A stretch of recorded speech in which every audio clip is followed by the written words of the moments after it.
Salut à tous et à toutes et bienvenue sur le bon MJ. Ce soir, petite table ronde sur un sujet gardé secret qui nous est caché par les médias. On vous fait croire que vous devez préparer des scénarios. On vous fait croire qu'il faut créer des univers, etc. Mais ici, nous avons trois magiciens, j'ai envie de dire.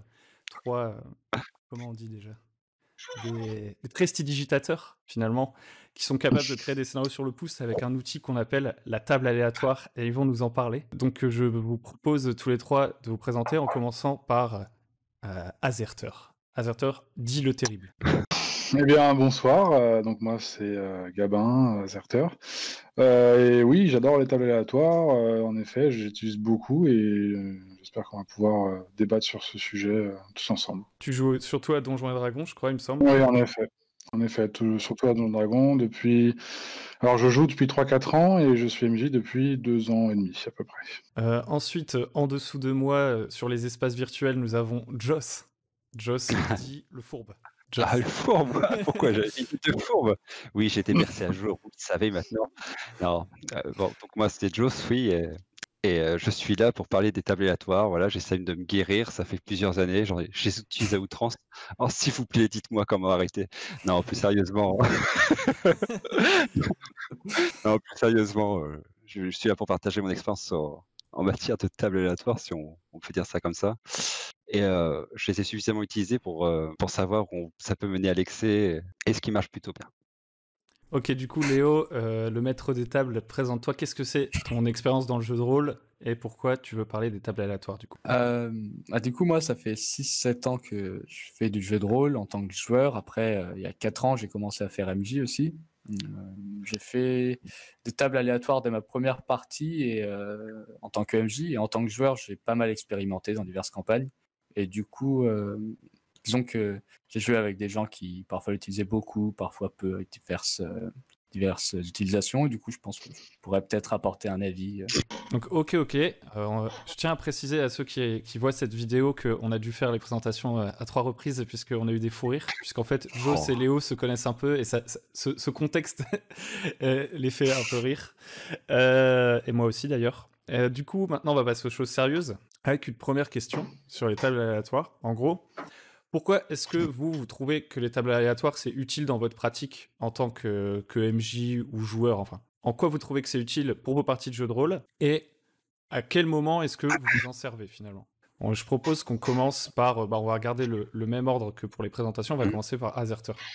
Eh bien, déjà, premièrement, je dirais que les tables aléatoires peuvent être très utiles en tant qu'MJ parce qu'on peut être amené à devoir improviser vis-à-vis de joueurs qui vont faire des choses qui ne seront pas forcément attendues par le MJ et on peut s'en servir pour pouvoir leur apporter une occasion de se créer un peu comment dire, leur moment à eux qu'ils auront imposé entre guillemets au MJ qui n'avait pas prévu de passer par tel ou tel chemin et du coup être confronté parfois à une créature bien trop puissante pour eux à cause de la table aléatoire, comme une créature bien plus faible ou même un, un moment de social ou de RP qui sera intéressant aussi. Après, je pense qu'en tant que joueur, elles peuvent être très utiles aussi pour tous les joueurs qui n'arrivent pas ou qui auraient du mal à créer leur personnage dans leur globalité.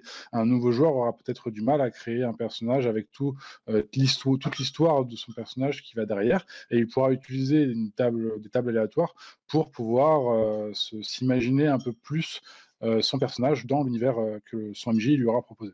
Donc plutôt une utilisation en pleine partie du côté du MJ pour improviser quand on sort du chemin un peu prévu, on va dire, pour un peu de bac à sable finalement, Tout à et fait. en amont pour les joueurs, pour la création de personnages.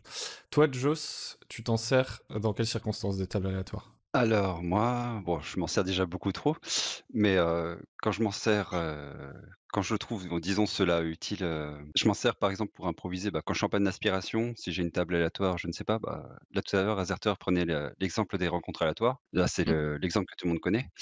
Mais par exemple on sait qu'à chaque fois que les aventuriers arrivent dans une ville pour prendre Donjons& Dragons, on aime bien avoir quand même des commerçants qui changent l'ordinaire. Alors on peut avoir, une table aléatoire de comportement de commerçants. Il y avait un de mes joueurs qui proposait aussi, des commerçants, des méthodes de commerce. Par exemple, pourquoi pas, hein, quand on a très peu de temps pour préparer une partie, il y a des générateurs qui proposent, des scénarios et ça peut aller très vite. Ça peut aller très vite. Bon après, il y a le syndrome de la feuille blanche, j'en connais qui même après avoir jeté des dés sur une table aléatoire, ils savent pas du tout quoi en faire. Il faut se contraindre à appliquer les résultats sinon on n'avance pas. Une méthode aussi qui m'a surpris, j'ai vu un MJ dans un scénario d'enquête qui jetait pour les noms, parce qu'il avait peur de se trahir dans l'enquête, à révéler des noms de suspects et comme il sait d'intuition, quel est le nom puisqu'il a juste devant sa feuille, eh bien, il ne nomme pas ses PNJ et il jette à chaque fois pour, nommer ses PNJ comme ça, les joueurs ne peuvent pas faire la différence entre les vrais suspects et les PNJ comme ça, le vendeur de journaux ou les gens qui ont rien à voir avec l'enquête. Bon, Ah, ce ça sont c'est des marrant. exemples. Ça c'est marrant. C'est vrai que c'est pas une mauvaise idée.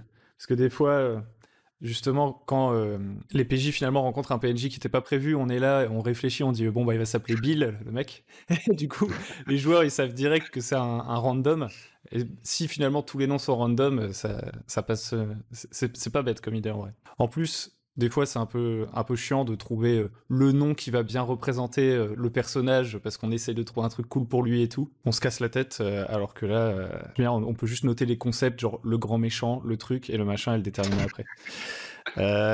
Ok. Et toi, Léo, du coup, quand est-ce que tu te sers des tables aléatoires? Alors moi personnellement, je m'en sers plus. Ça m'arrive de m'en servir parfois pour quand je suis en panne d'inspiration, mais j'essaie vraiment de m'affranchir de ça personnellement. Je m'en sers beaucoup plus en fait en supplément dans une partie pour des choses, des scènes par exemple qui peuvent être prévues d'avance et qui, je sais, ont de fortes chances d'arriver, notamment dans des one-shots où le scénario commence sur quelque chose, par exemple une course-poursuite qui va démarrer au moment où le scénario commence. J'aime bien à ce moment-là mettre une table aléatoire pour ajouter un petit plus, plutôt que scénariser toute la course-poursuite. Je mets une liste de 20 événements qui vont arriver et puis qui peuvent arriver. Et à chaque fois, le joueur va jeter et du coup, ça lui permet de rester dans le rythme que moi, je jette pas pour regarder qu'est-ce que ça va faire. Il jette tout en me décrivant tout ce qui se passe, enfin, ce qu'il fait.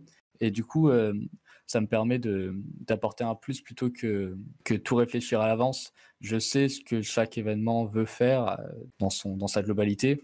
Et après, j'improvise en fonction de la situation exacte sur le moment. En tout cas, elle n'est pas là en tant que comble de quelque chose qui était imprévu, pour le coup. Ok, d'accord. Donc toi, c'est plus pour des scènes prévues, tu mets une part d'aléatoire dans la scène. Comme Ouais, ça, c'est plus l'idée. comme ça, limite, même toi, t'es surpris, quoi.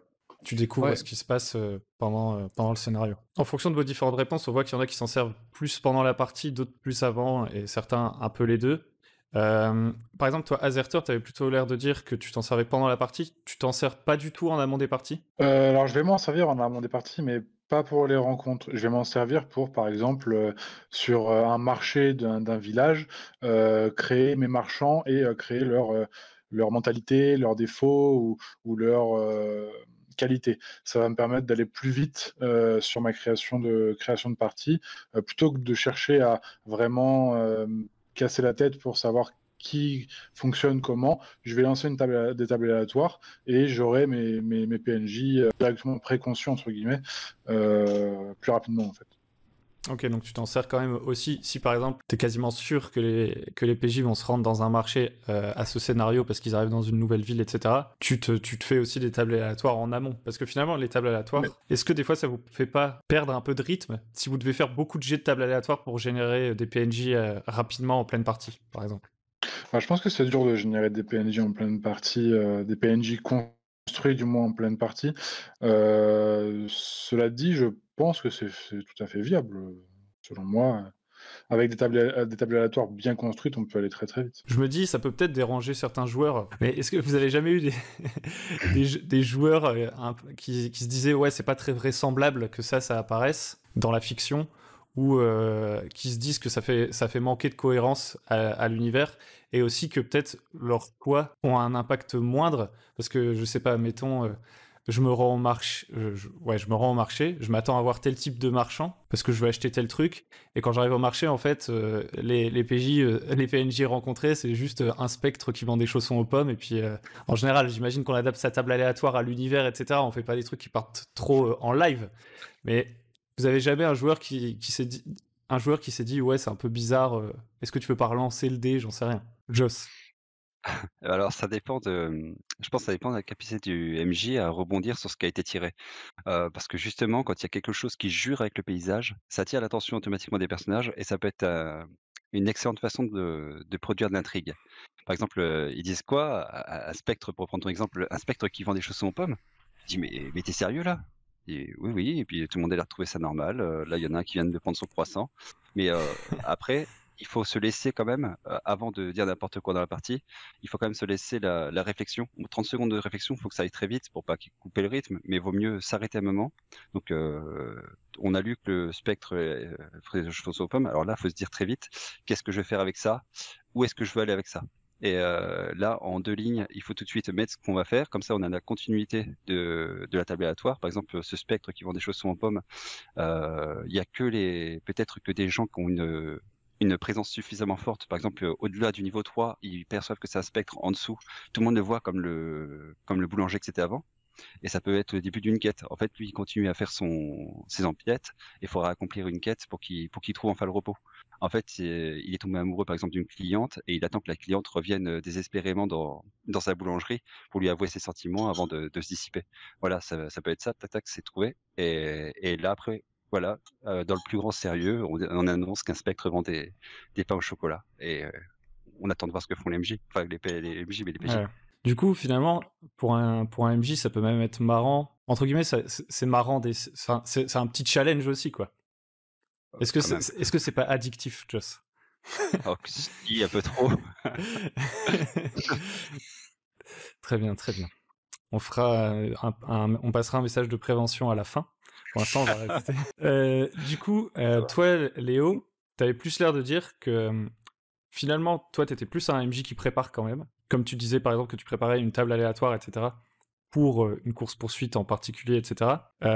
Est-ce que, du coup, tu trouves des tables aléatoires satisfaisantes ou tu crées vraiment... En fait, finalement, toi, tu crées beaucoup tes tables aléatoires, j'ai l'impression. Ouais, en général, je vais très rarement les chercher sur le net. En fait, sur le net, la seule chose que je vais chercher, c'est l'inspiration si j'ai vraiment du mal. C'est par exemple, si je cherche une table d'Apocalypse, par exemple, et que j'ai pas d'idée, où je note et tout. Au bout d'un moment, si j'ai vraiment plus d'idées, ouais, j'ai vraiment plus d'idées. Voilà, je vais chercher bêtement des vidéos. Je vais chercher rapidement le sommaire là, voir qu'est-ce qui sort. Il y en aura peut-être une qui m'aurait échappé. Mais c'est vrai que des tables, j'ai très rarement à chercher. En fait, une table déjà faite, elle est rarement exactement comme toi tu la veux. Et puis en plus, comme c'est rarement le cas, souvent il faut que tu l'adaptes un petit peu. Ça demande un autre travail. Et en fait, une table que j'aurais créée moi-même, j'aurais beaucoup plus de mal à me l'approprier. En fait, quand j'écris la chose, j'ai directement une image qui me vient. Et du coup, c'est comme si je savais comment ça pouvait se matérialiser à l'avance. Alors que quand j'ai la table qui m'arrive dessus, si je jette et que je tombe sur un truc, là, ça va me demander un petit effort supplémentaire que si c'était ma propre table. Du coup. Ouais, et puis ça te laisse même le temps, genre, mettons, tu prépares ta table aléatoire 2 jours à l'avance, ça te laisse le temps de mûrir un peu comment tu vas décrire chacune des entrées de la table, potentiellement le jour J, quoi. Alors après, ça marche quand c'est une petite table, quand c'est une table avec 1500 entrées, je mûris pas les 1500. Ok, ça marche. Du coup, ça nous amène à la deuxième question. La deuxième question, c'est du coup, comment est-ce que vous préparez vos tables aléatoires? Apparemment, il y en a qui les font, il y en a qui vont les chercher, ou alors peut-être que vous choisissez des jeux, tout simplement, qui incluent de base dans leur système beaucoup de tables aléatoires, c'est notre possibilité. C'est quoi votre approche et potentiellement, si vous êtes plutôt quelqu'un qui va chercher des trucs sur Internet, etc., c'est quoi vos sources? Je propose qu'on aille dans le sens inverse, du coup, donc en commençant par Léo. Du coup, comment je l'ai créé? Moi, du coup, c'est vrai que je viens un peu de le dire en fait, mais quand je me pose devant un sujet, je me dis là, j'aimerais bien, j'imagine une scène et je me dis il pourrait se passer ça, il pourrait se passer ça. Au final, ça fait beaucoup de choses. Je vais peut-être essayer de condenser. Il y a trop de trucs qui me plaisent, par exemple. Et du coup, plutôt que balancer 20 événements aux joueurs d'affilée, un truc impossible qui sera pas viable, je vais plutôt me contenter d'en mettre moins, mais tous les répertorier. Et du coup, j'aurai la surprise, moi, sur le moment, de savoir ce qui va se passer. Après, du coup, moi, c'est vrai que je vais pas du tout en chercher sur Internet. Donc, mes seules sources, c'est soit les gens qui font des jeux de rôle que je côtoie. Des fois, ils ont des trucs qui pourraient m'intéresser, comme c'est des gens avec qui je joue beaucoup. Sinon, c'est beaucoup, comme j'ai dit, du coup, ce que je m'imagine, ce que j'arrive à prévoir peut-être, mais c'est surtout de l'imagination. Et après, ce que je trouve sur le net, si jamais ça pêche, quoi. Donc, typiquement, je sais pas, pour une course-poursuite, tu vas voir un film avec une course-poursuite, il y a plein d'événements qui se passent pendant la course-poursuite. Après, t'as fini le film, tu fais « Ah, ça, c'est trop stylé ». Tu notes les trucs dont tu te souviens, tu les mélanges. C'est peut-être pas exactement comme ça que ça se passe, mais tu t'imagines la scène, en gros, et après, tu mélanges tout ce que t'as imaginé, quoi. Ouais, ça peut être ça. Alors, c'est vrai que souvent, dans le processus de création, alors sauf si c'est une table faite à la dernière minute, mais du coup, là, c'est plus dangereux. Mais souvent, en fait, il y a une première phase où je vais écrire, une deuxième phase où ça va être un mûrissement, où en gros, si j'ai un petit peu de temps avant la partie, typiquement, comme je vais y avoir pensé pendant un petit moment pendant que je l'ai écrit, les jours suivants, je vais souvent avoir un truc qui me vient à l'esprit, et du coup, je me le note dans un bloc-notes sur le téléphone ou quelque part, et le soir, quand j'arrive devant mon ordi, je le rajoute à la table. Après, il y a un truc aussi que je fais, c'est que je mets toujours quelque chose que je saurais soit adapter si la situation doit évoluer un petit peu. Bon, si elle doit évoluer beaucoup, de toute façon, c'est pas prévu, donc peut-être que la table aura même pas lieu d'être. Alors, c'est comme quand on utilise un terme pendant un exposé, si on le comprend pas, on est sûr d'avoir une question dessus. Bon, voilà, c'est pareil. Si jamais il y a un truc que je saurais pas, que je sais même pas ce que c'est ou que je saurais pas utiliser, faut pas que je le mette dans ma table, c'est sûr que ça va tomber là-dessus. Ok, d'accord. Tu crois dans la destinée, ce genre de choses. Ok. Ça... Ok. Bah, c'est intéressant ce que tu dis parce que en fait, moi, les tables aléatoires, je m'en sers jamais, quasiment. Moi, j'ai tendance à beaucoup préparer des trucs. Mais actuellement, j'aimerais bien, quand ce sera la fin du Covid, etc., que j'aurai trouvé la bonne équipe. On pourra tous reprendre. Que j'aurais trouvé la bonne équipe. J'ai envie de tenter un truc en bac à sable, et du coup j'ai lu, là c'est Low Fantasy Gaming, et c'est comme ça, c'est en fait t'as des scénarios, mais c'est des scénarios que de tables aléatoires. Tu vois, c'est que des tables aléatoires pour le scénario, genre scène par scène. Excellent. C'est-à-dire que c'est pas genre, 1000 monstres et puis basta, tu vois. Il y a quand même une sorte de contexte, mais avec de l'aléatoire. Et je trouvais que c'était plutôt cool. Ça me fait penser aussi à Forbidden Lands, où les monstres, dans le bestiaire, ils ont des tables aléatoires pour qu'on sache les coups qu'ils vont faire. Et ça, je trouve que c'est super bien, parce que des fois, en combat, en tant que MJ, on peut avoir tendance à se dire « Ah, mes PJ, ils sont pas bien, je vais faire sa petite attaque de base alors qu'ils pourraient cracher du feu. » Et en fait, non, tu vois. Maintenant, c'est tout. Le destin en a décidé autrement. Bref. Du coup, Joss, à toi, comment tu prépares tes tables aléatoires? Est-ce que tu les crées ou où est-ce que tu vas les chercher? Je dirais un mélange des deux. Moi, je suis plutôt bon public, alors les tables aléatoires, je mets un peu tout et n'importe quoi dedans, hein. Je prends tout ce qu'il y a sur le net, je prends tout, je déverse dedans, et après je suis jamais satisfait de ce que j'ai, donc je continue à en rajouter, je crée des variantes et ça n'en finit plus. Ça me fait des tables impossibles, mais étrangement, quand je fais jouer avec ces tables-là, les joueurs arrivent toujours à trouver une logique dans ce qu'ils voient. C'est-à-dire que quand tout est aléatoire, quand tout est bordélique, ils disent: «Ah, mais il y a ça, mais c'est parce qu'il y a ça». Enfin, en fait, ils arrivent jamais à se dire que tout est aléatoire. Ils trouvent toujours du sens, alors que tout est lancé avec les dés. Je leur dis pas forcément, hein, mais moi je jette mon petit dé derrière, ou alors je génère sur mes tables calques, et à la fin, ils arrivent toujours à trouver une histoire là-dedans. Alors je trouve ça exceptionnel quand même. Et ils jouent dans un monde qui est complètement chaotique, et à la fin, ils sont satisfaits et ils ont dit: «Ouais, mais t'as pas pu tout inventer, ça c'était, c'est toi qui l'as fait». Je dis: «Ah non, non, non, ça c'était aussi tiré avec la table». Ils disent: «Ah ouais». Puis à la fin, ils se sentent un peu déçus quand même, que le fait que ce soit écrit avec les tables, parce que ça s'est goupillé trop bien pour que ce soit ça pour eux. Mais en fait, si. Bon, ça c'est un peu C'est dommage. vrai que parfois ça se goupille très très bien. Mmh. Oui, bah, en fait, à chaque fois pour moi ça s'est goupillé très, très bien. Bien sûr, c'est dans une campagne, type bac à sable. Bah, par exemple, il y avait un moment, pour donner un exemple, il y a l'un des joueurs, il trouve un feu grégeois qui est fissuré. Il le range dans un endroit, dans un arbre, et l'événement qui est tiré juste après, c'est un incendie se déclare dans le village. Je dis, enfin, il y avait une tempête et un incendie se déclare dans le village. Je veux dire, c'est tout trouvé. Le grégeois tombe, ça met le feu à une maison, et il se rend responsable de ses morts dans le village. Ah, il avait un remords le joueur derrière alors que il pensait que c'était, les conséquences de ses actions. Or je faisais que bêtement appliquer, une table aléatoire. Bon, enfin je veux dire c'était Donc, ce qu'essaye de nous dire Joss, c'est que le maître de jeu, ça ne sert à rien. Clairement, vous mettez une intelligence artificielle qui sillonne le net et qui jette des tables aléatoires, ça part tranquille. bah, Vous avez dit c'est que ce soir serait de la prestidigitation. Alors, on ne sait pas s'il est très chanceux ou extrêmement talentueux, mais voilà. non pas particulièrement, non. Ok. Une Non, part des deux. mais en vrai, c'est vrai que c'est intéressant. On va partir dans un peu de philosophie et je me tairai rapidement, sinon on va trop dériver. Mais finalement, le moyen pour que l'univers soit le plus crédible possible, si vous n'êtes pas quelqu'un de narratif, on va dire, qui est pas là pour raconter une histoire, mais qui est là pour simuler un univers, bah c'est l'aléatoire, parce que finalement, notre monde, il est assez chaotique. Enfin, tant que je reste chez moi, ça va, mais je sais pas sur qui je vais tomber dans la rue et tout.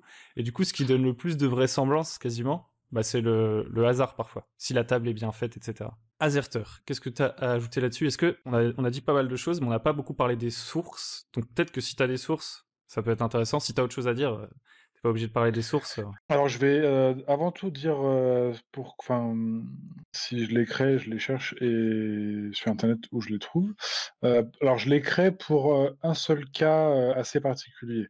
C'est-à-dire que quand je sais que mon groupe de joueurs de PJ va être amené à rechercher quelque chose dans un endroit qu'ils ne connaissent pas, je vais par exemple créer une table aléatoire en indiquant tout ce qu'ils peuvent trouver, par exemple dans telle ou telle forêt, telle ou telle montagne, tel ou tel marais. Je vais leur proposer un certain nombre de... Pas leur proposer, les obliger du coup à subir un certain nombre de jets sur la table aléatoire, et en fonction de ce qu'ils pourront trouver, ils agiront en fonction. Mais c'est pour ce cas-là que je les crée. Après, pour ce qui est de les chercher, j'utilise la plupart du temps celle des livres de Donjons Dragons, que je trouve assez bien faites. Et après, pour ce qui est pour Internet, ça m'arrive d'en chercher, d'en utiliser. Alors, j'aurais pas les noms des sites en tête comme ça. T'as pas trouvé un site de niche en 7ème page sur Google où il y a la toute meilleure table aléatoire? J'aimerais bien, mais pas pour l'instant.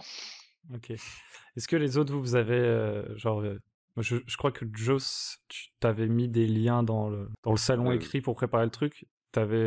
C'est quoi ton site phare? Alors mon site phare, loin devant les autres, je crois que c'est, D&D Speak. C'est un Ok. site anglais, mais là-dedans, il doit y avoir plus d'une centaine de tables aléatoires où je sais pas où ils sont allés chercher ces idées-là, hein, mais il y en a, ils font des tables, mais pour tout et n'importe quoi. Genre, il y a une table qui s'intitule Qu'est-ce que vous pourrez perdre au réveil? Ils se sont amusés à faire un truc, perdre un doigt, tout ça, mais je me suis dit, mais il n'y a même pas d'objectif pour avoir créé cette table. Je veux dire, elle est tellement absurde, je suis obligé de la mettre dans mon générateur. Alors, Tu devrais y postuler là-bas. Hein, oui. Après, il y a d'autres sites francophones comme je crois que c'est sur le Café Nonobstant où ils commencent à faire des tables qui sont moins fournies, mais beaucoup plus précises et je dirais plus de qualité. Ils mettent que 20 options, mais dans ces 20 options, elles sont bien précises et elles peuvent inspirer beaucoup de choses. Je trouve que le travail fourni est d'une autre qualité quand même. Ok, bah c'est Bon, après, intéressant parce que du coup, qu'est-ce qui fait pour vous qu'une table aléatoire est meilleure qu'une autre? Est-ce que c'est la taille qui compte ou c'est autre chose? Non, je pense pas que ce soit la taille. Je pense que c'est contextuel. Ça dépend ce qu'on cherche surtout. Il n'y a pas besoin forcément d'avoir une table aléatoire gigantesque pour pouvoir avoir ce qu'on veut. Moi, ça m'arrive parfois d'utiliser des tables aléatoires avec des 10 pour une rencontre parce que je veux amener mes PJ vers tel ou tel chemin. Après, je sais pas pour vous la taille de vos tables, mais personnellement, je me rapproche pas mal de ton avis en fait. Si jamais évidemment tu veux amener dans une certaine direction, si c'est un truc précis, bon, je prends l'exemple de la course poursuite. Si c'est une course poursuite dans un lieu précis et tout, ce sera peut-être plus compliqué ou pas très utile d'en faire une plus grande. Que certaines fois, au contraire, avec plus de détails, tu peux faire un truc encore plus grand, mais qui n'aura pas vraiment d'importance. Si tu sais que ta course poursuite va pas durer plus de 6 rounds, que tu fais un event par round et qu'elle fait 100 événements, bah, tu vas faire une grosse table pour pas grand chose au final. Maintenant, si tu veux un monde bac à sable où les joueurs parcourent l'entièreté du monde et qu'il y a les mêmes ennemis partout, là, si tu mets que 10 ennemis possibles, tu risques de vite tourner en rond si les joueurs font beaucoup de voyages. Ce sera plus intéressant d'en mettre plus. Déjà, si tu classes par région, peut-être ça peut être plus intéressant. Du coup, ça te permet d'en faire des plus petites plutôt qu'une énorme. Donc effectivement, ouais, ça dépend pas mal du contexte. Ouais. Non, mais du coup, ouais, je pense pas qu'une table soit forcément meilleure qu'une autre. En fonction de sa taille, c'est surtout en fonction du contexte où là, la taille, ouais, peut peut-être importer, mais elle sera pas meilleure. C'est juste qu'elle sera peut-être plus adaptée et demandera plus ou moins d'efforts. Parce que je pense que les tables, on peut les trouver plus ou moins efficaces, mais aussi en fonction de nos capacités à improviser. C'est-à-dire que par exemple, moi, les tables aléatoires où il y a juste des séries de monstres avec leurs indices de dangerosité, bah, je pense que je m'en servirai jamais, parce que je me dirais, mais il n'y a pas de contexte, il n'y a rien. Enfin, je m'en servirai pas tel quel, en tout cas, j'essaierai d'ajouter du contexte, par exemple dire, bah, les monstres, ils sont en train de faire ceci, et je l'ajouterai dans la table. Parfois, il y a des tables, elles sont ultra factuelles, genre c'est des listes d'objets, des trucs comme ça. Est-ce que vous pensez que c'est intéressant en pleine partie? Moi, personnellement, sans être très expérimenté dans les tables, je dois l'avouer, je me servirais des tables très simples et grandes pour trouver des idées avant la partie, je pense. Mais pendant la partie, je préférais des tables avec du contexte, avec presque... On tombe sur un événement plus que juste sur une personne ou un truc comme ça. Mais j'imagine que quelqu'un qui est habitué à faire ça, bah, il lui suffit d'un nom et il va se dire « Ah tiens, il s'appelle Chausson aux pommes, bah, ça pourrait être un spectre qui vend des chaussons aux pommes. » Je sais pas. Est-ce que vous pensez que... En dehors de la taille de la table et de la pertinence, il y a des manières de rédiger les entrées de la table qui sont plus intéressantes que d'autres. C'est un peu ça l'idée. Alors moi je dirais ça revient un peu à l'idée que tu avais mis là, tu avais fait une vidéo il y a pas longtemps sur, les types de PNJ, du PNJ de la masse ou ce genre de choses. Enfin, moi j'utiliserais peut-être le terme de figurant. Je dirais que c'est un peu la même chose. Par exemple, si on fait un générateur pour tout un PNJ, dans un premier temps, on va pas, quand on regarde quelqu'un vite fait dans la rue, on va pas regarder tous ses vêtements, on va pas regarder comment est la personne, on va pas commencer à regarder ses traits de caractère. Bah, là, c'est pareil. Il faut d'abord mettre en générateur, par exemple, femme, naine, qui souffre peut-être ou alors qui court ou je sais pas et puis, voilà, qui Boiteuse. dit: «Bah, o ouais», enfin, voilà, vous voyez juste une femme naine qui passe quoi ou ouais, comme ça et après s'il commence à regarder la femme naine, bah, là, on peut rentrer dans les détails, une autre couche de détails. On peut aller comme ça jusqu'à 3 couches de détails et après au 4e, c'est vraiment si on commence à l'aborder, à lui poser des questions ou ce genre de choses. On peut pas, saturer les gens de détails et surtout, c'est le pire des choses qui puissent arriver, je crois, c'est le MJ qui utilise une table comme ça, qui jette et qui commence à énumérer: «Oh bah tiens, elle a ça» et puis en fait qui lit sa table. Ça me fait penser un peu aux anciennes descriptions qu'il y avait dans les modules où on rentre dans une salle et là il y a un pataquès gros comme ça, pour, détailler la taille. Genre nos personnages ils sont comme ça en train de regarder les gargouilles, les moindres cisures et tout ça et puis, on doit attendre, je sais pas, 1 ou 2 minutes à chaque salle avant d'agir. C'est je trouve ça aberrant. Voilà, là c'est la même chose. Faut aller au minimum.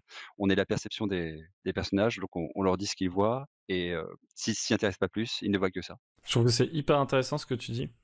Parce que ce qui est intéressant, c'est que, en effet, des fois, quand tu prépares un personnage en amont, t'as envie de tout montrer sur ce personnage parce que tu vois, tu l'as un peu créé, tu vois. Donc tu veux que tes joueurs ils apprennent ça sur lui, qui connaissent tous ses détails physiques parce que tu l'as trop bien décrit, j'en sais rien. C'est pas, en vrai, c'est pas trop mon style de faire ça, mais j'ai déjà joué avec des MJ qui passent un temps énorme sur les descriptions.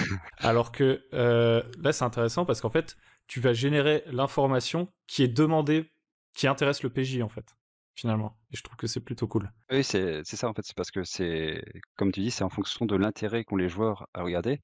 Pour moi, c'est leur personnage qui regarde et si ils commencent à poser d'autres questions qui s'intéressent plus au PJ, c'est que leur personnage regarde ailleurs ou ils sont dans leur tête. C'est aussi ça, je pense, pour l'immersion, c'est très important. Parce que si on commence à leur imposer une vision, c'est qu'est-ce qu'il dira: «Hey, là, le personnage, il est un torticolis, il est obligé de regarder le personnage». Je trouve ça moi, en tant que joueur, j'aime pas subir ce genre de choses. J'essaye de et en même temps, je suis trop poli pour couper le MJ dans sa description.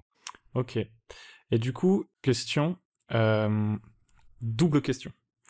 Est-ce que vous avez des tables aléatoires où vous vous dites elles me sont indispensables? Donc des types de tables aléatoires que vous avez toujours en gros. Et comment vous faites pour vous organiser pour que ce soit efficace sur la table d'avoir toutes ces tables aléatoires? Parce que je me dis, si tu utilises vraiment beaucoup l'aléatoire, tu te retrouves avec je sais pas, un classeur avec 14 000 feuilles, et t'es là, tu fais attends, pour la couleur de sa verrue, c'est page 12. Tu vois, genre, ça va être. Est-ce que vous avez une sorte de petit panel privilégié? Et puis comment vous gérez ça en question de timing? J'en sais rien. Est-ce que vous avez des conseils là-dessus? Azerter, par exemple? Alors moi, j'ai pas de je n'utilise pas forcément beaucoup de tables aléatoires, en jeu. J'en ai toujours, enfin, j'en ai souvent une ou 2, soit que j'ai préparées, soit, du livre de Donjons& Dragons, qui sont à côté de moi, quoi. Mais, en général, en fait, si tu veux, j'ai expérimenté quelque chose il y a pas très longtemps qui était assez intéressant. C'est-à-dire que j'ai créé une ligne directrice avec un scénario et dans ce scénario, j'ai inclus 3 moments, de table aléatoire, que j'avais créés précédemment et donc pour te finir l'exemple, mes PJ ont, sur la première table aléatoire, rencontré un sanglier géant qui, se nourrissait dans une forêt, clairsemée.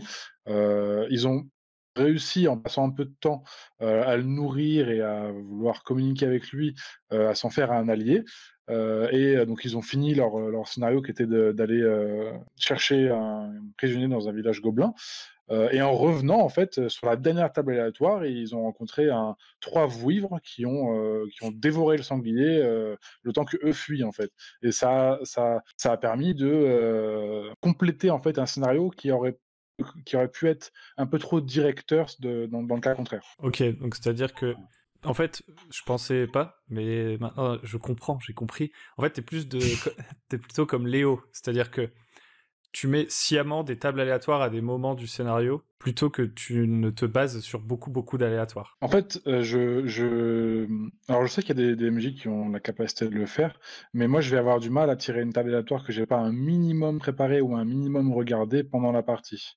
Il va me falloir un peu de temps pour préparer. Alors ça peut m'arriver de demander une pause de 5, 10, 15 minutes pour pouvoir préparer une rencontre, par exemple, mais en général, j'aime bien que les joueurs, en fait, n'aient pas de coupure dans leur session, mis à part la pause pour manger ou pour autre chose. Mais j'aime bien qu'ils puissent suivre leur personnage et l'incarner, d'une seule traite, en fait. Tu te sers plus des tables, mais pas des tables aléatoires. C'est-à-dire qu'en fait, tu te sers surtout des tables aléatoires comme des sources d'inspiration au final. Oui, ça va être plus ça, ouais. Parce que c'est vrai que... Enfin, pour la partie, pour mon côté MJ, en tout cas. Ok. Parce que c'est vrai que les tables aléatoires, je pense qu'il y a beaucoup de gens qui s'en servent comme ça au final, hein. Quand t'as dans les bouquins des listes, en fait finalement tu t'en sers comme des listes parfois. Mais par exemple, Joss, toi qui te sers beaucoup des tables aléatoires, c'est quoi tes tables aléatoires un peu fétiches, genre comment tu fais pour gérer sur la table? Moi je m'imagine un bureau gigantesque, tu vois. Ah, c'est que en fait, je les utilise, essentiellement en jeu à distance. Parce que j'ai mes D'accord. calques et tout ça et en un seul clic, c'est fait. J'utilise plus de table aléatoire où il faut jeter des dés, pendant 2 minutes et tout ça, ça coupe trop le jeu. Heu, Après, bon, les tables aléatoires pour moi, c'est vrai que je les utilise beaucoup, mais c'est aussi, inutile qu'indispensable. Ce que je veux dire, c'est que, moi j'adore ça, mais je comprends qu'on puisse, ne pas jouer avec. Je sais pas si c'est pour me purger, mais je fais aussi une campagne, en parallèle.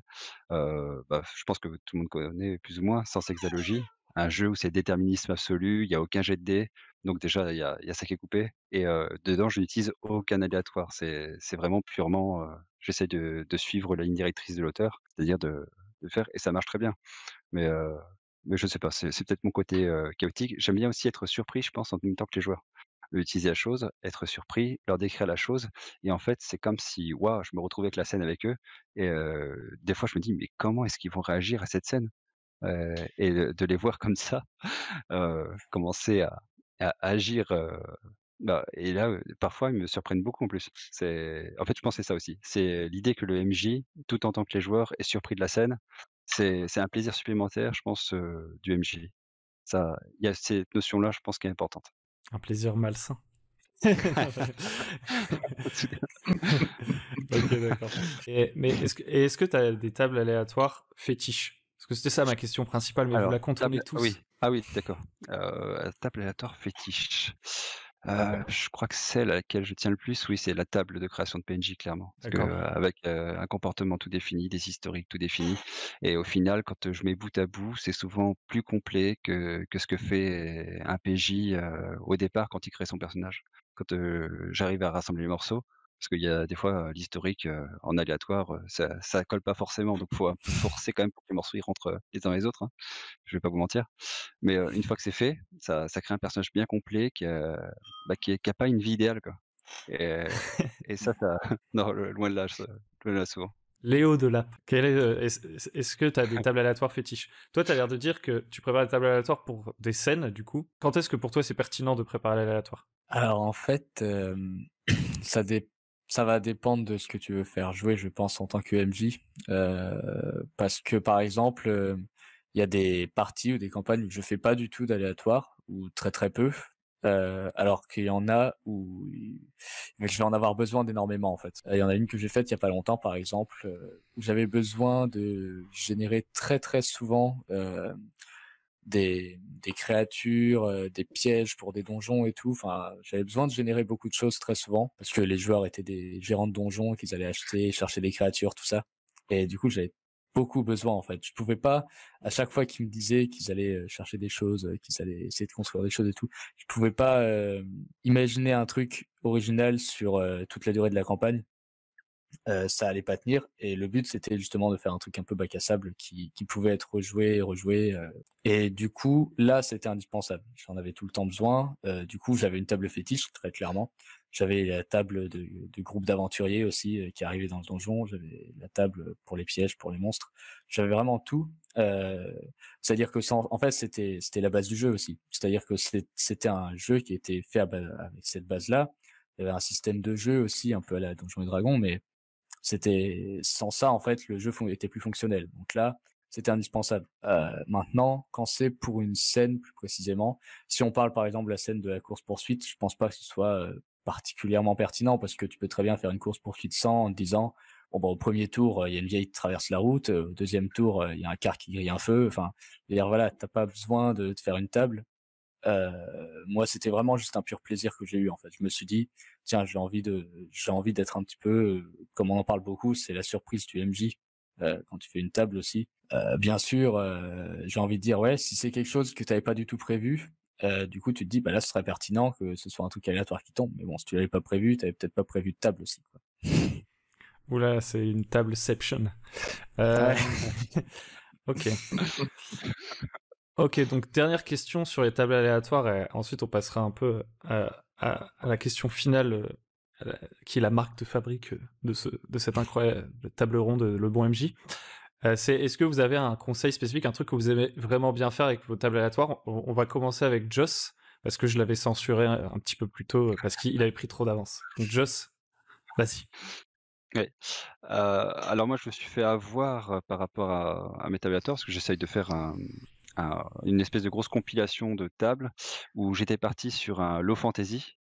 Donc très peu de fantastique et très très humano-centré, tout ça, et en fait la répétition des jets dedans, donc à force de faire des mises à jour et tout ça, même si la probabilité de tomber sur quelque chose de fantastique est faible sur un seul jet, sur la multiplicité des jets, c'est devenu incroyablement fantastique, et c'est passé de low fantasy à high fantasy.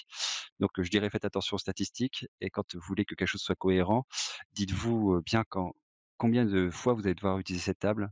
Est-ce que je serais prêt à appliquer les résultats? Et ça devrait mieux fonctionner. Ok, donc dans l'idée, c'est que tu essaies de réduire tout simplement le pourcentage de chance. Genre, par exemple, déjà, tu vas augmenter la granularité de la table et tu vas mettre genre 2% de chance qu'il y ait un truc fantastique si c'est du low fantasy. C'est un peu... 2%, si on l'utilise autant que moi dans mon générateur, si on l'utilise pour tout, ça deviendra très vite du high fantasy. Ah ouais, 2%, c'est quand même beaucoup. Si on l'utilise pour tout, pour tous les événements, ça fait qu'il y a quand même 2% des villageois qui vont se retrouver avec par exemple un bras draconique ou des choses comme ça, c'est énorme. d'accord. Et au final, ça va se retrouver assez souvent. Ok, Là, ok. ça dépend de l'utilité. Enfin, si on l'utilise qu'une fois dans la partie, 2%, c'est très faible. Ouais, si par exemple, c'est que dans mes rencontres aléatoires, quand on sort de la ville, il y a 2% de chance de tomber sur un truc fantastique, mais que dans la ville, finalement, il y a 0,1% de chance de tomber sur un truc fantastique, ça va, ça fait... ça va. Oui, faut la tester. Il faut la tester avant. Peut-être que de la tester avant de la faire jouer, c'est le meilleur conseil que je puisse donner. Ah oui, donc toi, tu fais des milliers de jets et tu notes les tirages et tout. D'accord. Comment tu testes une table aléatoire, tiens? Alors, j'appelle des joueurs et je les fais jouer et je regarde comment ils réagissent. D'accord, donc c'est pas vraiment un test en fait. D'accord. Ah bon, c'est pas comme ça que je suis navré. Ok. Heureusement que t'es pas c'est médecin. vrai. Donc, Azerter. Azerter, est-ce que t'as un petit conseil dans le même genre. Alors je dirais que si j'ai un conseil avec table aléatoire, c'est de faire attention à, l'écart entre par exemple sur un des 100, l'écart entre le 1 et le 100. C'est-à-dire que, pour moi en tout cas, en tant qu'MJ, le 100 ne doit pas, provoquer spécifiquement une rencontre, ultra difficile et le 1 ne doit pas forcément provoquer une rencontre trop facile. Par exemple, un groupe de joueurs niveau 5, dans une table aléatoire je ne leur permettrai pas de rencontrer un groupe de 3 gobelins, tout basique, comme je ne leur permettrai pas de rencontrer, un monstre avec un facteur de puissance trop important. Du coup, mon conseil, ça serait de faire attention, hem, à l'écart de possibilités qu'il y a dans une table aléatoire, dans un moment donné. Ok, donc ça veut dire que tu mets à jour tes tables aléatoires en fonction du niveau des PJ. C'est ça. Alors j'aime beaucoup les tables aléatoires, du Xanatar pour Donjons Dragons, qui sont pas trop mal construits sur ce principe-là, mais elles sont encore même un peu parfois trop il y a trop d'écart parfois entre le score le plus bas et le score le plus haut. Pour moi en tout cas. Parce que c'est vrai que un des trucs qui est assez cool dans le bac à sable et dans l'aléatoire, c'est justement de se dire que le monde, il level pas avec les PJ, quoi. Parce que quand tu joues à Skyrim comme jeu vidéo, à chaque fois que tu montes de niveau, tout le monde monte de niveau en même temps que toi, et du coup les combats sont toujours équilibrés. Là aussi, par exemple, je joue à World of Warcraft. En fonction de l'endroit où je me trouve, chaque zone elle a un niveau. Ce qui est cool avec l'aléatoire, c'est que c'est plus vraisemblable parce que les niveaux sont disparates. Mais effectivement, donc tu peux tomber sur des trucs beaucoup trop dangereux pour toi, etc. Mais effectivement, si l'écart il est beaucoup trop élevé, et moi je pense surtout beaucoup trop élevé vers le bas, c'est-à-dire si tu peux vraiment tomber en boucle sur des trucs trop nuls, à un moment ça peut être embêtant parce que ça a même plus d'intérêt à être joué peut-être. Pour les difficultés élevées, tu trouves pas qu'il y a un manque à gagner justement que par exemple les PJ ils tombent sur un monstre vraiment beaucoup trop dangereux et que du coup ça leur fasse ressentir que le monde justement est très dangereux? Alors ça va m'arriver de le faire à l'exemple de ce que je disais tout à l'heure avec le groupe de 3 vouivres qui arrivait sur un petit groupe de PJ. Ça va m'arriver de le faire, mais si je fais une table aléatoire qui peut être extrêmement dure, je vais toujours laisser, une opportunité aux joueurs de pouvoir s'en sortir. En fait, je veux pas que mes joueurs soient, obligés de subir la table aléatoire. Je veux qu'ils puissent, toujours agir et toujours, avoir le choix. Je veux pas les contraindre, en fait. Ok, ouais. Bah, c'est là où je voulais en venir un peu tout à l'heure quand je disais que parfois les tables aléatoires où juste il y a des monstres avec des difficultés, si tu contextualises pas le monstre, ça peut être juste une punition justement. Alors que si, quand Tout tu à tombes fait. sur la vouivre, tu te dis, vous voyez une vouivre passer au loin, je jette un dé 100, si je fais 1, elle vous a vu. Tu vois, tu peux être sympa, tu vois, mais tu montres quand même qu'il y a un monstre ultra dangereux, c'est juste que tu dis pas, tu dis vous voyez la vouivre, tu dis pas tu te fais mordre par une vouivre, tu es mort. Tu vois, non. Moi, je suis plus adepte d'une chance sur 6 quand même, D'accord. Non mais toi, Joss, la vouivre elle tombe, c'est pas. Non, Azertax, moi. Mais du coup, ce que je veux dire, c'est que tu vois, par exemple, j'ai des tables aléatoires, dans certains endroits du monde parce que je travaille sur un monde que je crée pour pouvoir faire jouer des joueurs et je sais qu'il y a certains endroits où les joueurs peuvent être amenés à rencontrer des créatures qui seront extrêmement puissantes, mais qui vont pas avoir d'intérêt pour les joueurs. Par exemple, dans le monde que j'ai créé, il y a un endroit où il y a un désert, et dans ce désert, il y a un endroit où il y a un serpent gigantesque qui chasse d'autres animaux qui sont aussi très gros, et j'ai prévu qu'il soit inclus dans une table aléatoire. Les joueurs peuvent le rencontrer, mais ils seront, enfin, si tu veux, le combat serait une mort sûre et certaine et du coup, je vais leur proposer, plusieurs possibilités autour de ce monstre qui sera clairement beaucoup trop fort pour eux et qui n'aura pas d'intérêt, particulier sur le scénario. Ça sera juste, mais au même titre que nous pouvons rencontrer dans la nature une biche ou quoi que ce soit qui passe par là et ça peut être, même un groupe armé qui passe dans une, merde, dans une vallée ou peu importe ce que c'est. En fait, ce que je veux, c'est pouvoir que mes joueurs ce que je veux, c'est grâce à mes tables aléatoires, c'est que mes joueurs puissent, réagir dans l'instant et se retrouver un peu sous pression, en fait. Moi, c'est pour ça que j'ai envie de m'y essayer, tout simplement parce qu'effectivement, quand on prépare, on a tendance à équilibrer. Alors que parce que en fait, quand on prépare, instinctivement, on a envie que nos joueurs voient ce qu'on a préparé. Et oh tiens, un monstre aléatoire qui pop. On a tendance à avoir envie de montrer ce qu'on a préparé, et du coup, peut-être à un peu plus essayer de forcer les joueurs à passer par une certaine scène, potentiellement. Et sans non plus leur dire non, tu peux pas faire ça, leur mettre des barrières invisibles, à essayer d'influencer dans nos descriptions, etc., le contexte, etc., pour qu'ils réagissent à la scène d'une façon qu'on a un peu prévue. Léo, qu'est-ce que tu peux ajouter là-dessus? La cerise sur le gâteau. Alors moi je suis pour rebondir sur ce que vous avez dit, ouais, je suis assez d'accord. C'est vrai que c'est bien de réfléchir un petit peu à ce qu'on a comme attente. Si on veut un jeu die and retry et que les joueurs sont aussi là pour ça, on peut se permettre de mettre absolument tout le bestiaire dans notre générateur, quitte à ce que ça devienne. Alors ça pourrait devenir ennuyant, comme tu disais, pour des joueurs qui arrivent à haut niveau, de se retrouver face à plein de trucs moins forts qu'eux. Mais en même temps, des joueurs qui arrivent à haut niveau, ça veut dire que jusque-là, ils sont tombés sur des trucs face auxquels ils ont survécu. Et quand c'est un aléatoire pur, c'est très difficile d'arriver à haut niveau. Je pensais en terminer là-dessus, mais en fait, ça m'a fait soulever une question assez pratico-pratique. Pour le coup, genre, vous jouez à Donjons et Dragons, globalement?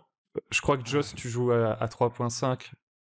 La 3.5, j'ai arrêté parce qu'elle est... Enfin, je la trouve désuète par rapport aux dernières versions, hein, tout de même. Et disons que là, je joue à une version simplifiée, Donjon Dead 6, et après, je joue qu'à des jeux de rôle maison, que ce soit moi qui fais jouer ou quelqu'un d'autre. Ce sont souvent des jeux maison. Ok.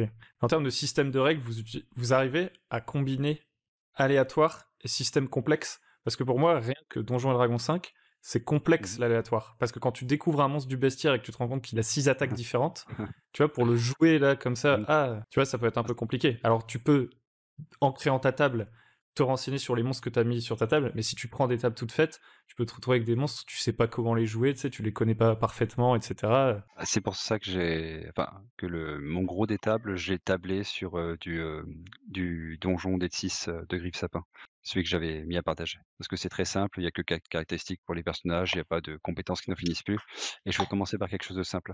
Mais sur Donjon Dragon 5, il faut juste essayer de se limiter à un certain nombre de bouquins, et je pense que c'est tout à fait faisable.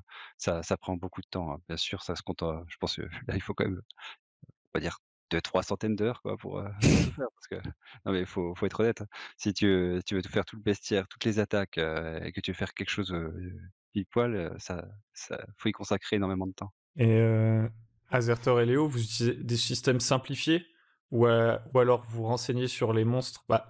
Je pense que vu ce que vous avez dit, vous créez vos tables, vous vous renseignez sur les monstres que vous mettez dans vos tables, tout simplement. Oui. Moi, en tout cas, je me renseigne sur les monstres.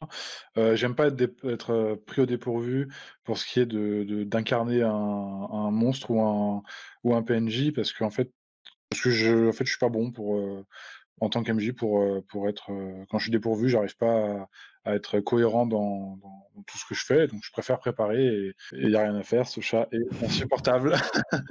Oui, donc voilà, je préfère préparer. Je préférais préparer, en amont. Et Surtout toi, pour Léo? DD5, parce que si avec DD5, enfin surtout pour DD5, parce que je me rends souvent compte que en fait, ça peut être très expéditif. Certains monstres peuvent être très expéditifs par rapport à, à certains groupes, comme je sais pas si vous connaissez le Shul, qui a une attaque de griffes qui empoisonne et qui empêche les PJ de bouger. Et ça peut être très rapide. Ça m'est arrivé sur un groupe de 4 joueurs que le Shul arrive très rapidement à en neutraliser 3. Et alors, dans ce cas-là, on a un joueur qui se retrouve tout seul et enfin, ça peut être trop expéditif pour moi. Après, je sais qu'il y a des MJ qui aiment bien faire mourir leur personnage. Est-ce que à ce moment-là, tu fais genre, tu tires sur une table aléatoire et tu fais « Oh tiens, il y a les cavaliers du Rohan qui arrivent !»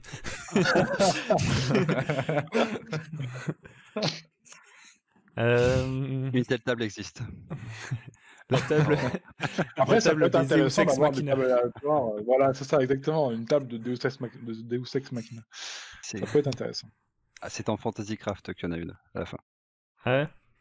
Oui. Je pense que ça peut être intéressant avec les jetons de comment ça s'appelle? Des points de destin. Enfin, les joueurs, comme ça. les points de destin, voilà, tout à fait. Oui, Je voilà. pense que les points de destin, ça peut être intéressant, les tables aléatoires Deus Ex Machina. Ouais, c'est pas con. Pourquoi pas? Et toi, Léo, du coup, pareil, t'es plutôt du genre, tu connais tes entrées, du coup. À chaque fois, j'ai l'impression de parler d'un menu au resto. Je connais la carte par cœur. Ah, mais charcuterie, moi, charcuterie. Ouais, si, plutôt. C'est vrai que ça m'est arrivé de pas connaître certaines entrées. Je parle notamment du jeu de rôle là où je générais des monstres à la pelle là. Ça m'est arrivé parce que je n'avais pas appris tout le bestiaire par cœur de Donjons et Dragons.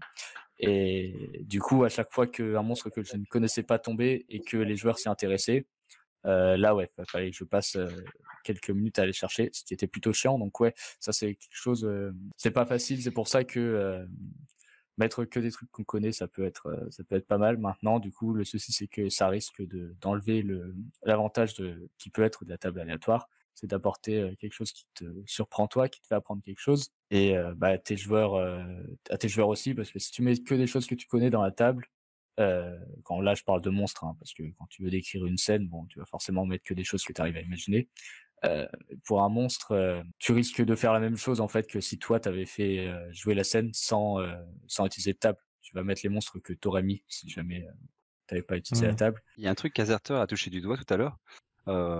Que j'aime bien et qu'on a peut-être pas trop mis en avant, c'est avec son cobra géant là du désert, c'est le côté wow exotique et qui n'a pas du tout il n'y a pas de notion de danger et c'est particulièrement utilisé dans le jeu vidéo No Man's Sky où tout le jeu est en procédural, je sais pas si vous connaissez. Voilà, toutes les créatures sont faites en procédural et tout ça, mais le jeu en lui-même est très peu dangereux. J'ai rarement vu un jeu où tu peux te balader comme ça. Et il y en a qui diront que c'est dangereux, mais désolé, même en mode survie, t'as du mal à mourir. Tu vas dans les bâtiments aliens, jamais tu meurs. Enfin, je pense que pour beaucoup de joueurs, un très bon jeu de tourisme. je pense que pour beaucoup de joueurs, table aléatoire, ça signifie forcément rencontre et combat. Alors que non. Oui, Enfin, en tout cas pour moi, une table aléatoire ou un jet aléatoire ou une rencontre aléatoire ne signifie pas forcément un combat ou une interaction sociale. Ils peuvent très bien rencontrer une plante particulière qu'ils n'auraient pas rencontrée autre part ou qui est rare ou quoi que ce soit. Et d'ailleurs, ça c'est complètement vrai. Et d'ailleurs, c'est un truc dont je vais parler bientôt dans un truc que je suis en train de préparer, top secret, etc., qui ne sera pas gratuit. Teasing là. Qui ne sera pas gratuit.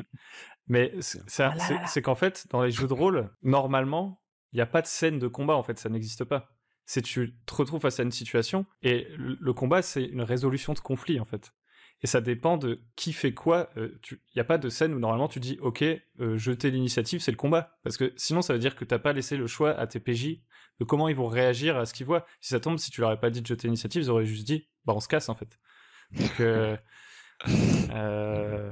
Donc ouais, c'est intéressant.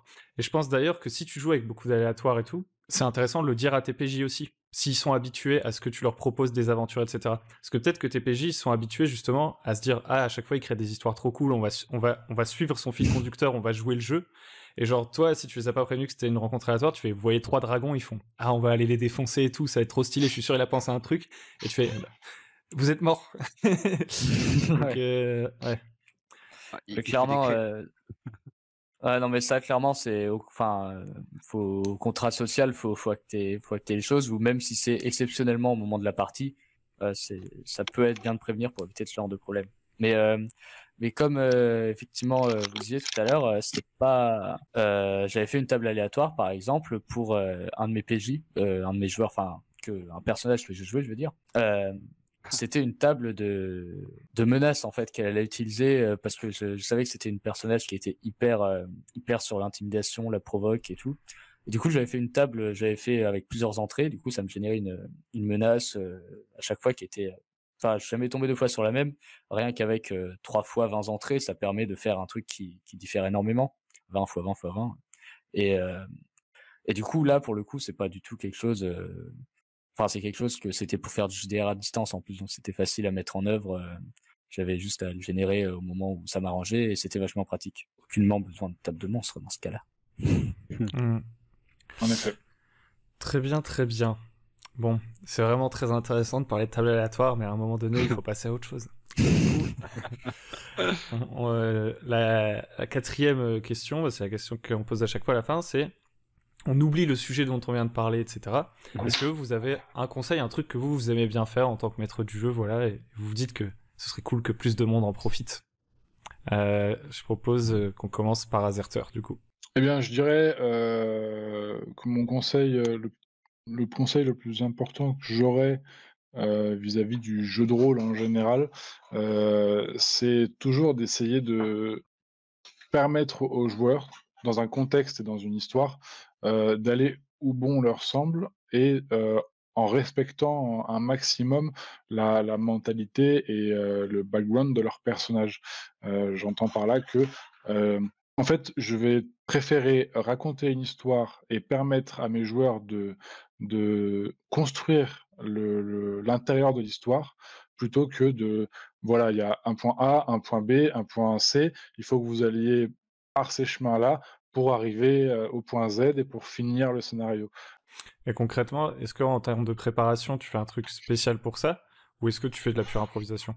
Je dirais que je fais de la pure improvisation. Après, je pense que tout le monde n'a pas la capacité de le faire, et je dis pas non plus que je le fais très bien. Je pense qu'il y a des fois où j'y arrive plus ou moins bien, mais je pense que c'est important de s'entraîner sur ce point-là pour pouvoir s'améliorer et pour pouvoir, en fait, donner à nos PJ une expérience plus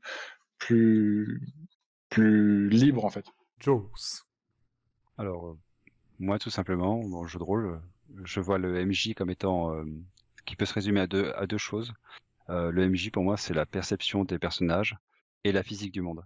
C'est-à-dire que si on va au-delà de ça, déjà, il faut se poser la question, est-ce qu'on n'outrepasse pas nos droits? Par exemple, si on commence à vouloir dire ce que ressent un personnage, là, on va peut-être trop loin parce que faut quand même respecter les joueurs qui sont à sa table. Et puis, si c'est pas un effet magique ou quoi que ce soit, on n'a pas non plus le droit de leur dire, enfin, selon moi, hein, de leur dire ce qu'ils doivent faire dans la partie. Et même si des fois c'est très frustrant en tant que MJ quand on connaît la réponse et qu'ils font que des conneries, heu, il faut toujours rester de marbre et les laisser faire. On n'a pas de, sauf peut-être intervenir par l'intermédiaire d'un PNJ si on en a un, mais voilà, toujours se poser ces questions-là. Donc la perception et la physique du monde. Ok. Vraiment, l'aléatoire, je ne suis qu'une interface entre les tables aléatoires et mes joueurs. En gros, c'est ça. Je lis les tables aléatoires, quoi.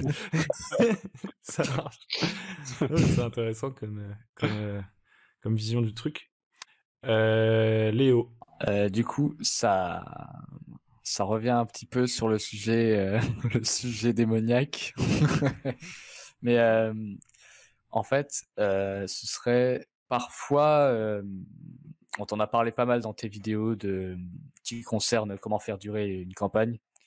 Et parfois, on se lance dans quelque chose de gros dès le début. Et quand on commence avec un jeu où il y a beaucoup d'aléatoires, des fois, si on veut faire un jeu avec beaucoup d'aléatoires, si on en trouve un qui nous plaît, ou si on est dans quelque chose là avec des joueurs où on utilise très souvent des tables, je pense que si on en discute avec les joueurs et si les joueurs et le MJ sont d'accord, ça peut être une bonne chose parfois de soit s'en détacher beaucoup, soit un petit peu petit à petit, ou même pas du tout, hein, ça dépend de la volonté de chacun, pour continuer ce que l'aléatoire a tissé jusqu'ici, dans le sens où des fois ça, comme on parlait de choses tout à l'heure, particulièrement ça crée des situations qui semblent cohérentes, et peut-être que le MJ il va se dire à un moment il va se dire bah finalement là j'aimerais bien que ça continue sur cette lancée, et peut-être que les joueurs étaient intéressés et peut-être que ça intéresse tout le monde, et donc faut pas, je pense, il faut oser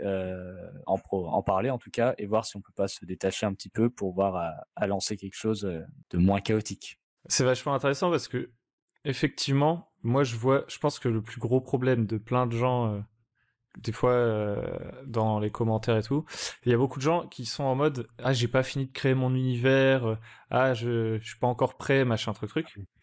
Et du coup qui se mettent une énorme pression sur le fait de créer un truc pour une grosse campagne et tout, alors que c'est la première fois qu'ils font du jeu de rôle, j'en sais rien. Et en fait, ça permet un peu de dédramatiser le truc, en fait, parce que avec l'aléatoire, tu vas forcément avoir des trucs cool. Tu commences à la cool, t'as quasiment rien préparé. Et après, une fois que t'as tous tes éléments, après deux parties, t'as noté au fur et à mesure les trucs qui se sont passés. Tu regardes ton truc, tu fais OK, qu'est-ce que je peux faire de ça pour terminer sur un truc épique? Parce que si tu fais que de l'aléatoire, bah, ça va juste se terminer le jour où les PJ ils vont tomber sur l'entrée 10 000 de ta table des accidents de la route. Et entre temps, tu vois, ça peut faire un truc complètement pété. Mais effectivement, au fur et à mesure, tu peux ralentir le nombre de trucs aléatoires, résoudre les situations qui ont été générées aléatoirement, ensuite ellipse, et hop, ils arrivent à un nouvel endroit 5 ans plus tard, et là tu remets de l'aléatoire et ça crée une nouvelle situation. Ouais, parce que en plus, c'est vrai qu'au bout de quelques parties, souvent, les joueurs se sont eux-mêmes fixés des objectifs qui leur ont été donnés par quelque chose d'aléatoire. Et toi, tu peux déjà t'être préparé en tête comment ça allait se vivre ça. Et c'est vrai que rajouter encore plein d'aléatoires, parfois, ça peut-être faire quelque chose qui devient trop lourd à gérer. Parfois, hein, pas tout le temps. Autant côté joueur que côté MJ, et du coup s'en détacher un petit peu, peut-être que ça peut tu peux voir que les joueurs ils ont accroché à une intrigue, et du coup tu te dis que ce sera agréable, peut-être qu'on la joue tous en fait. Ouais, et puis si tu remets tout le temps de l'aléatoire, alors à moins que tu n'essayes pas de combiner tous tes trucs aléatoires pour créer des grandes intrigues, le problème c'est que si tu relances tout le temps des nouvelles situations, c'est que tu finis par ne rien résoudre, sauf si c'est résolu très très vite, et du coup ça peut sembler un peu juste bordélique, quoi, je sais pas. Mais c'est un style aussi. Tu peux te dire que ton objectif, c'est pas de jouer une grande campagne épique, c'est juste les mecs se promènent, ils font du tourisme, et il y a toujours des petits problèmes à résoudre. Mais bref, il y a tellement de choses à faire. Oh là là, je pense que pour les one-shots, ça fonctionne très bien. Incroyable toutes ces possibilités. Pour tout ce qui est one-shot ou partie courte, tu sais, sur 2, 3, 4 sessions, ça peut être très pratique, ce genre de choses. Et ben, cette table ronde se termine ainsi. On verra on verra si elle vous a plu. C'est vachement aléatoire finalement. J'espère que ça vous a plu en tout cas. Si ça vous intéresse de participer à des tables rondes comme celle-là, ou de venir discuter avec Joss, Azerter, Léo Delap, tous ces invités exceptionnels, vous pouvez nous rejoindre sur le Discord Le Bon MJ. Donc vous trouverez les liens en dessous. Si la vidéo vous a plu, et même si elle vous a pas plu, vous pouvez liker et vous abonner, parce que ça nous aide. Et puis, si vous êtes un maître du jeu débutant, vous pouvez regarder dans la description, il y a un petit lien pour télécharger un guide pour mener une première partie de jeu de rôle de manière sereine. Donc voilà, c'est tout pour nous. Je vous dis à très bientôt sur Le Bon MJ. Azerter, Joss, Léo, on va dire au revoir tous ensemble. Au revoir. Salut. Au revoir. Ok, ça marche, impeccable. Et enfin, un dernier participant, mais pas des moindres, Léo Delap, nommé le maître des tables, va pouvoir se présenter à son tour. Eh bien, Léo qui vient de Lap est enchanté. Ça fait moi 6-7 ans que je joue au jeu de rôle, ça va faire 4 ans que je fais MJ. Bon, j'ai surtout une expérience grâce à de la famille et tout, mais du coup... grâce à pas mal de monde, j'ai pu expérimenter les tables aléatoires, et moi-même dès le début, quand j'ai commencé à faire... Joss, il a craqué. Il part en libre dès le début. Désolé.